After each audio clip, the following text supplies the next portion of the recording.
итно да се донесе закон за водно во форма на лек специалис. Во изработка на овој закон да учествуваат и представниците на граѓанските здруженија. За време на изработката на законот за водно, Министерството за животна средина да издаде привремен заштитен статус на водно, како би се оневозможила понатамошна узурпација на парк шумата. Јасно дефинирање на границите на парк шума водно и обележување на истите. Да се преиспита постапката за Сончев град и патот до Сончев град и да се изнеде решение за ублажување и санација на штетата предизвикана од тој проект.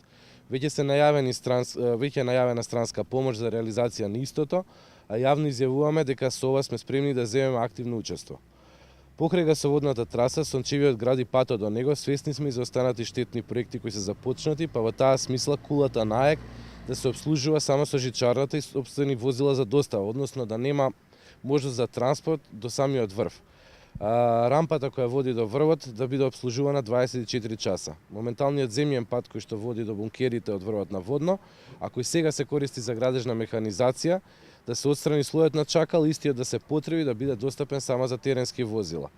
Да се направи увид на деградирани пасишта и земјоделско земјиште кои што се во рамките на парк шумата, оние кои што се на Република Македонија или кои што не се обработуваат од собствениците, да бидат предмет на пошумување каде што тоа е соодветно, а цел на тоа е зголемување на површината на шума во рамки на самата на водно.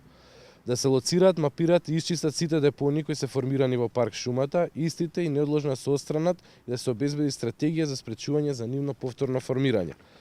Да се формира ново јавно предпријатие водно надвор од рамките на јавно предпријатие паркови и зеленила, каде што сега стои само како оделение.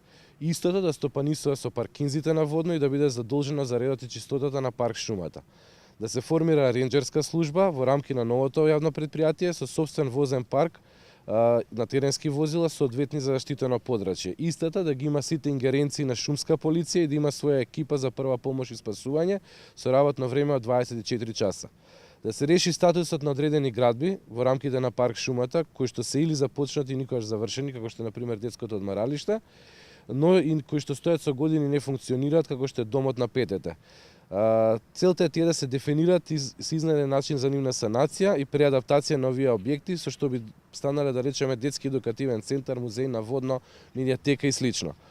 Голем проблем знаеме дека и недостигот на вода на водно, но и на детското одмаралиште, што е една од причините зашто тој објект е напуштен. Наместо скапи решенија за носење на градски водовод, да се разгледа опција за изработка на резервари за прифаќање на дождовна вода или каптирање на постоечки извори, каде со нивно филтрирање би се користела барем како техничка вода. Да се организираат работилници, семинари и активности кои би се одржувале на водно, а во кои би учествувале градинки, основни и средни училишта со цел едукација на младите и децата за водно. На овој начин младите ќе се вклучат активно во заштитата на самата планина. Оштетените и паднати дрвја да се искористат за изработка на видиковци, кули за наблюдување, патокази, клупи, детски реквизити, огласни информативни табли, како и огради на поопасни места и патеки.